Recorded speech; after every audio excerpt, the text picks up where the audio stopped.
மசாலா வறுத்து அரைச்ச மட்டன் குழம்பு அவ்வளோ சுவையா இருக்கும். ஒயிட் ரைஸ், களி, இட்லி, தோசைக்கு ரொம்பவே நல்லா இருக்கும். 1/2 கிலோ மட்டன் எடுத்து நல்லா கழுவிட்டு 3 டம்ளர் தண்ணி, கொஞ்சம் மஞ்சத்தூள், 1 ஸ்பூன் உப்பு போட்டு குக்கர் மூடி போட்டு ஆவி வந்ததுமே வெயிட் போட்டு சிம்ல 20 நிமிஷம் வச்சா பஞ்சு மாதிரி வெந்துருங்க.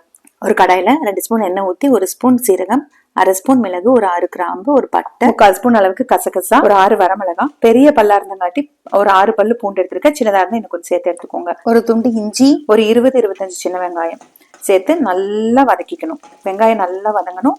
வதங்கினதுக்கு அப்புறமா ஒரு 2 அல்லது 3 ஸ்பூன் அளவுக்கு கொத்தமல்லி தூள் சேர்த்து நல்லா வாசம் வர வரைக்கும் வறுத்துட்டு அடுப்பு ஆஃப் பண்ணிட்டு இந்த அளவு தேங்காய் கட் பண்ணி சேர்த்துக்கிறேன். இந்த மசாலா நல்லா ஆறுனதுக்கு அப்புறமா மிக்சியில போட்டு அரைச்சு எடுத்துக்கிறேன். இந்த டைம்ல நமக்கு மட்டன் நல்லா வெந்திருக்கும். ஓபன் பண்ணிட்டு பாத்துக்கோங்க, செக் பண்ணிக்கோங்க மட்டன் வெந்திருக்கான்னு. இது கூட ஒரே ஒரு தக்காளி கட் பண்ணி சேர்க்கிறேன். அடுப்பு திருப்பி ஆன் பண்ணிக்கோங்க. நம்ம வறுத்து அரைச்ச மசாலாவையும் இதோட சேர்த்துக்கிறேன். மிக்சி ஜார்ல 1 டம்ளர் அளவுக்கு தண்ணியும் ஊத்தி கலந்து சேர்த்துக்கலாம். ஏற்கனவே 1 ஸ்பூன் கல்லுப்பு சேர்த்திருக்கோம். செக் பண்ணி பார்த்துட்டு வேணும்னா ஒரு 1/2 ஸ்பூன் அளவுக்கு கல்லுப்பு சேர்த்து நல்லா ஹை ஃபிளேம்ல கொதிக்க விடுங்க. ஒரு 10 நிமிஷம் கொதிச்சா போதும். தேவையான அளவு கெட்டி ஆனதுக்கு அப்புறமா அடுப்பு ஆஃப் பண்ணிக்கலாம். ரொம்ப நேரம் கொதிச்சா அந்த தேங்காய் வாசம் வருங்க. அதனால அளவா கொதிக்க வச்சு ஆஃப் பண்ணிக்கோங்க. இப்ப தாளிக்கிறதுக்கு 2 ஸ்பூன் எண்ணெயில கடுகு, கருவேப்பிலை சேர்த்து தாளிச்சு கொட்டிட்டோம் அப்படின்னா குழம்பு ரெடி. கூட கொஞ்சம் கொத்தமல்லி தலை தூவிக்கலாம்.